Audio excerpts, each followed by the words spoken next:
I can't figure out if I did anything wrong, or if so, what, because I honestly have no idea what's going on. Hopefully someone here can give me a clue. Here's the relevant info as far as I know. My brother and his wife are expecting their first girl after 2 boys. I love my nephews Ricky and Jace, and so does my sister-in-law, but she's always wanted a girl and is very excited to have one. She also wants to name the girl Chloe, as she loves that name. My brother hates the name Chloe and really wants to name their daughter Stephanie. They've been arguing about it for a few weeks since finding out the gender. I got to my parents' house late last night and my sister-in-law was the only person still awake. We talked briefly and she asked me the weirdest question. She asked me if I knew any stories about great aunt Stephanie. I was so confused I literally said, "Who?" Sister-in-law clarified that she was talking about our grandmother's older sister that died when Grandma was a little girl. Our grandma had 2 sisters, but their names were Judy and Lynn. There's no one in our family named Stephanie as far as I know. I told as much to my sister-in-law. She changed the subject after that and we soon went to bed. This morning my brother and his wife were both sulking during breakfast. Even the kids could tell. Nephew Ricky kept saying, "Stop being grumpy on Christmas." So it wasn't just my imagination. Finally I got my brother alone and confronted him. He snapped at me for meddling and told me to stay out of his marriage. My brother is angry at me and my sister-in-law won't even talk to me. I'm afraid to say anything to my parents and drag them into this, especially since I still don't know what this is. My grandmother had a secret sister that I don't know about, but my brother does for some reason. Or my brother lied to his wife to convince her to name their baby Stephanie. Both options seem equally weird to me. Is there a third possibility I'm not seeing? Am I the idiot? If so, please explain to me why. I don't want to be the reason Christmas is ruined. Not the idiot. You cannot be expected to maintain lies you're not aware of if you even view maintaining convenient lies as one of your duties in the first place. Way too many of these questions are because some relative refused to lie to another relative or just didn't know that a lie exists. Unfortunately, there is a possibility Stephanie is or was a female companion of his liking. Agreed, but even if there was a sister that he knew about and you didn't, couldn't he have just told you that instead of getting angry at you? He doesn't have to have an ex named Stephanie, does he? Weirdly, your sister-in-law is not talking to you. It does sound like your brother was lying to try and get his preferred name, but you only answered a direct question that was asked of you. Does your brother generally treat your sister-in-law well, or does he seem to be the type that could be abusive? That is a possible reason for sister-in-law to stop talking to you over this. Hey OP, your brother is a comics fan, right? Is he by any chance a big Batman fan? I see a kind of pattern with these names. He already has Ricky and Jace. Let's just say if this baby had been a boy, he would have suggested Tim. Dude, he's naming his children after Batman characters. These are all the names of former Robins, as in Batman and Robin. Richard Grayson, Jason Todd, Tim Drake, Stephanie Brown. Tim was the name he wanted if they were having a boy. How did you know that? Oh, sweet Jesus Almighty, that's horrific. If you're right about that, and I can't imagine why you would make that up, my brother is about to be in so much trouble. Your brother is freaking out because any name but Stephanie will ruin the little theme he has going on here. Please tell his wife that all her kids have been named after Robin. This is sitcom levels of hilarity. I need an update on this, OP. Update. Am I the idiot for telling my sister-in-law that no one in our family is named Stephanie?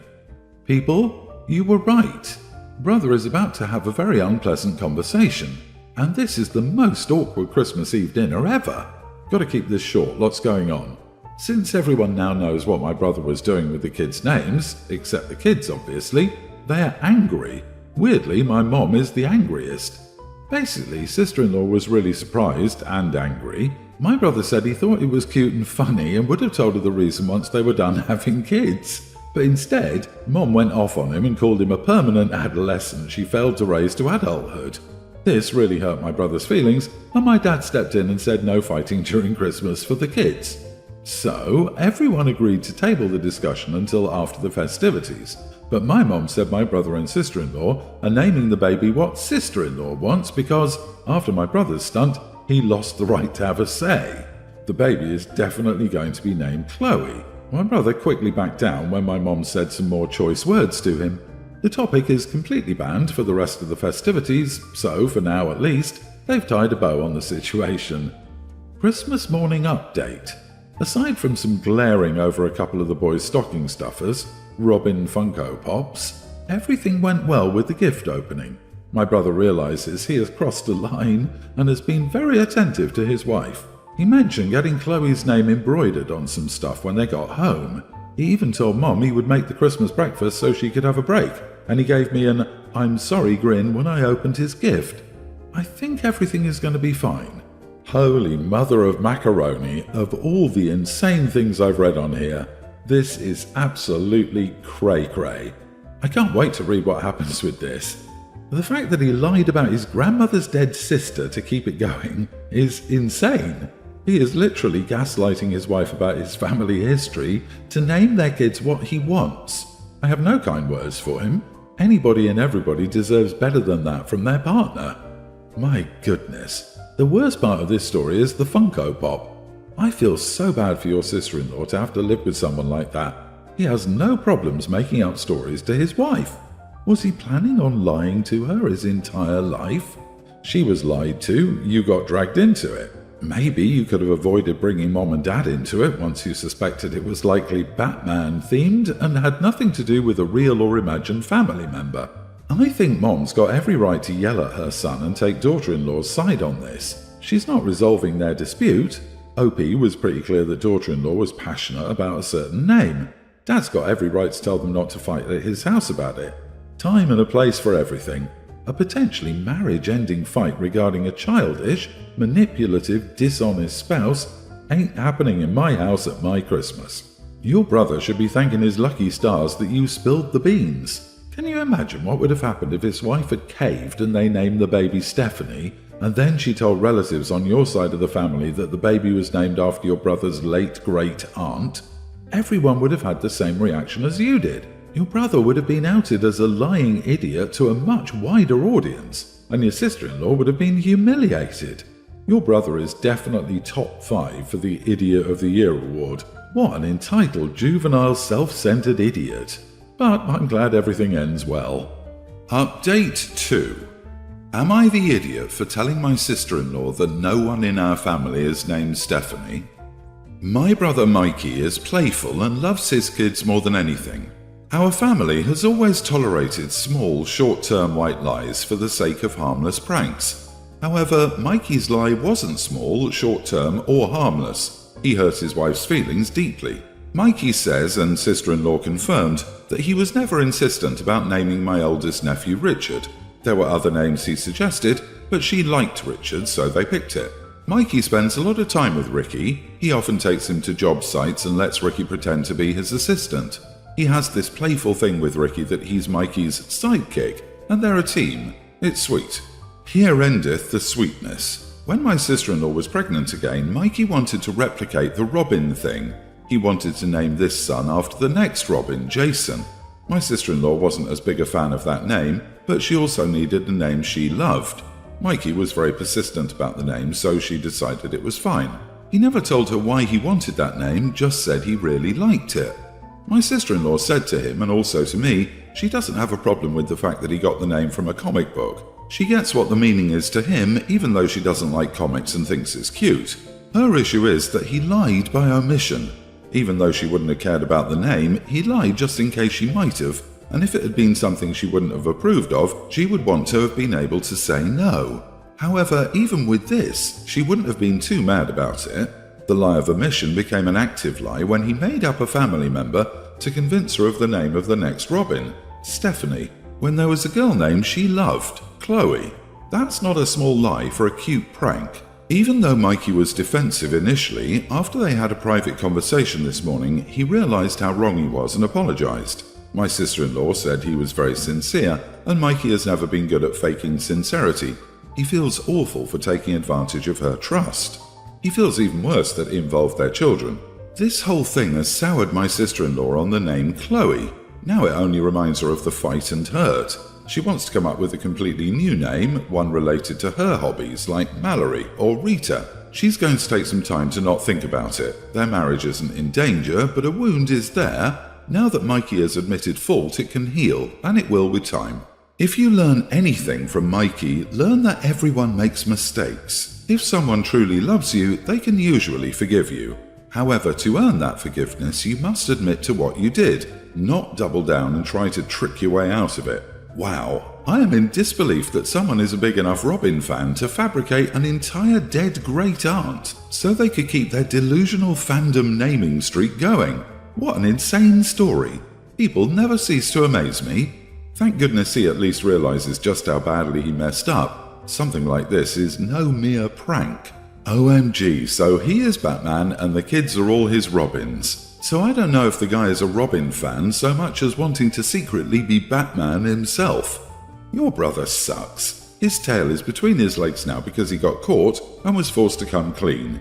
He would have continued to push for the name Stephanie had you not interfered. Hopefully he is not selfish in other areas. I'm glad your sister-in-law will be able to pick the name she wants.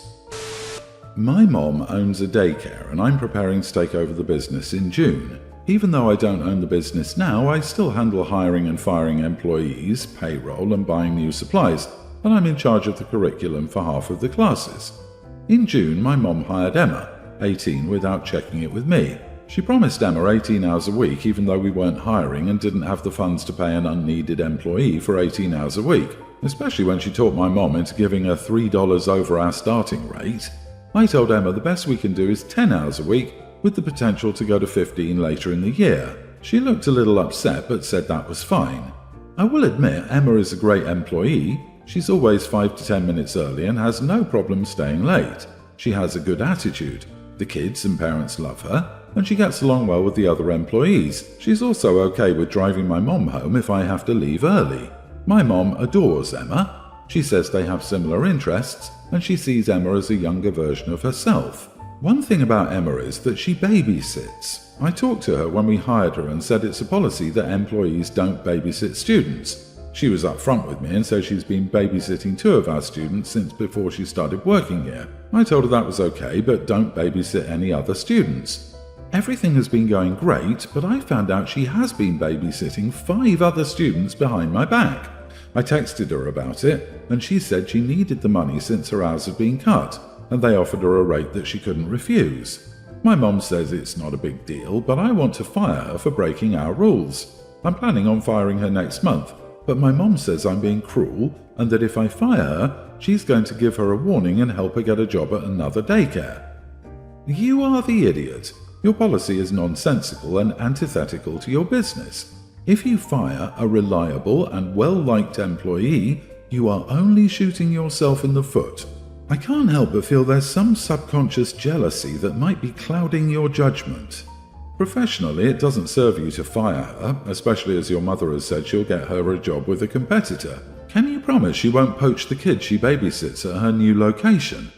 It's a dumb rule. Do you have kids yourself? You know that parents might need childcare outside of daycare hours, and who better knows their children than Emma?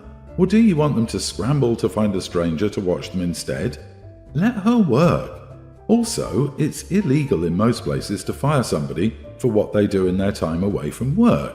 That is an illegal policy, and you're likely going to be sued for it. Not the idiot, and I don't understand how no one else here gets that. What if something goes wrong while she's babysitting clients she found at your business? How does that look for you and your reputation? Will she favor her babysitting clients? It's an obvious conflict of interest. Are you liable in any way? Ask a lawyer if there's an issue while she's off-site, especially since you now know she does this. There's also the fact that you set a reasonable boundary and she lied to your face. She could have found clients anywhere and didn't. I've never gotten along with my sister-in-law. I find her to be lazy, selfish, loud and demanding. My 3 nephews, ages kindergarten to tween age, are the only good thing about her. My brother and sister-in-law are flat broke from their various business ventures and are really struggling.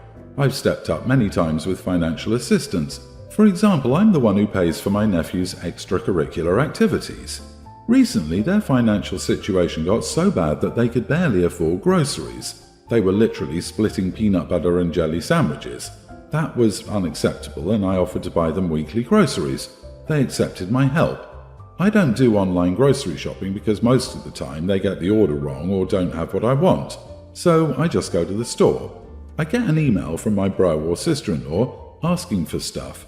I buy their groceries with mine and then drop their stuff off. It's not the money that annoys me, it's the extra work of bagging and going opposite my house to drop off their stuff. Again, I do it for my nephews, allowing me to see them. This week I did the grocery shop on my lunch break and texted my sister-in-law to come outside to get their stuff. My brother was out on interviews and my nephews were at school. She just said to leave the groceries on the doorstep. I said, I'm not Uber Eats. I'm doing you a favour by feeding your family. So give me the respect of at least coming to your door and acknowledging me. Show me some respect for the time, money and effort that I've put in. No, she wasn't in a situation where she couldn't have taken a minute to do this. She was probably on social media. She came to the door and had a bad attitude. I told her that if my buying and dropping off groceries was too much work for her, then I won't do it anymore. Later, my brother called to find out what happened and I told him. He said my sister-in-law said I was volatile toward her and she didn't understand why. I told him that she knew and now I'm not doing Christmas if she doesn't get on the phone and apologize to me. She did and blamed her hormones. I told her that I didn't care about her hormones. I'm not going to let her disrespect me and let her think that she gets a pass by blaming her hormones. So yeah, I'll cancel Christmas if she's going to be rude to me. I'd hate for that to happen, but that's on my brother and sister-in-law to burden. And it's not her hormones. She's always had this nasty attitude. It's not new. Saying that a woman can get a pass for being an idiot as long as she blames her hormones is like saying a man can get a pass for being an idiot by saying, boys will be boys. Not the idiot. It's basic respect to come out and help unload and say thank you when people bring you stuff, especially if that stuff is food for your kids. You're already doing a lot for them, so the thought of any level of perceived disrespect is too much to bear, because you're bearing too much. Talk about biting the hand that feeds you. OP, you're doing more than enough. If she doesn't have a job, she needs to get one. Give them a date you'll stop buying groceries, and for the love of everything, just have them delivered. If they mess something up, I'm sure your sister-in-law and brother will still be glad for the groceries. Everyone's the idiot here. You went from 0 to 100 real quick, and I feel like if anyone has mood swings, it's you. You're clearly reaching the end of your ability to keep providing for them like this. You need to have a conversation with them about their plans to get themselves out of this situation, and they can't just expect to rely on you forever. Agreed. OP is under no obligation to help the family, but he chose to. He chose to shop for the groceries. He chose to go over to drop them off when his brother wasn't home. He chose to antagonize someone he shares mutual dislike with. He's choosing to give charity without a charitable spirit. Either help or don't, but stop harassing your sister-in-law and stop whining. My mom and stepdad have been together since I was 5, married since I was 6, and I'm now 20. My dad died when I was 5. He and mom were separated but not divorced when he passed away, and mom started dating my stepdad a few weeks later. I met him about 5 months after my dad died, and he moved in with us after a year, and they married 14 months after that. My mom really wanted me to have a dad, and I found my stepdad a good partner and someone who could be a good dad to me. Only I never wanted another dad, so I always called him by his first name and referred to him as my stepdad. He and I have butted heads over this a lot. He thinks I should be his daddy's little girl. I think it's crazy that he feels I owe him that and know him from the start. The older I get, the worse it gets, and even with 3 boys, he's still focused on me being his little girl. I've told him I appreciate him, but I won't call him Dad. I spent a lot of time with my mom's parents as a kid and had a bedroom at their house. We had Christmas at their house this year, and all morning my stepdad was bringing up these stories of adult stepkids asking step-parents to adopt them, and on, and told me I would be asking him soon enough after all these years. He found this article on Facebook about a woman asking her stepmom to adopt her, where she talked about it being insulting to call her stepmom because she was always a mom to her. He said that's how it was with him and me, how I only ever had him as a dad, etc. It got on my nerves. I told him to stop, and so did Grandma, who told him nobody wanted to hear about that at Christmas, but he would not let up. So I went up to my room at my grandparents', grabbed some old art supplies I still had there, and made a sign that said, Jason, stepdad's name, you are not the father of Gracie, me. Think of the Maury show and how that was like a meme for a while. When dinner was ready, I brought down the sign and gave it to him and told him whenever he needed to remember, he could look at it and adjust his expectations. He was angry. My grandparents and half-brothers laughed. The oldest of my brothers actually said his dad needed something like that because he never seemed to understand it. My mom tried to calm him down, but he told me I was an ungrateful and disrespectful little girl who would be sad when he finally gave up caring about me. I told him I never asked him to be an idiot to me, but to accept I will never call him Dad and will never allow him to adopt me. I told him we could be close if he'd just accept I don't see him as my dad. My mom wants me to apologize, but my grandparents think he should apologize for constantly pushing. Am I the idiot? Not the idiot. Normally I would have thought the sign was a bit much, but apparently he wouldn't get the message even after being told repeatedly, and even after 15 years. He seems to have real control issues, and he clearly doesn't respect you since you've made it very clear that he's not your father and you don't see him as such. I thought the same thing. This man isn't upset about her not wanting to be his daughter, he's upset he can't control her. Your grandparents and brothers are great for supporting you so well with this too, and your mom should have called him out over a decade and a half ago as well, and she's really let you down here. I'm really sorry that you're dealing with this, OP. Good luck moving forwards. He sounds weirdly entitled to you and I really hate it. Even if your stepdad was super dad, it's his job to respect your wishes if you don't view him that way. It sounds like you've clearly set those boundaries, and so have your loved ones, but he refused to listen to you. Sometimes lessons are learned the hard way. Thank goodness for your grandparents.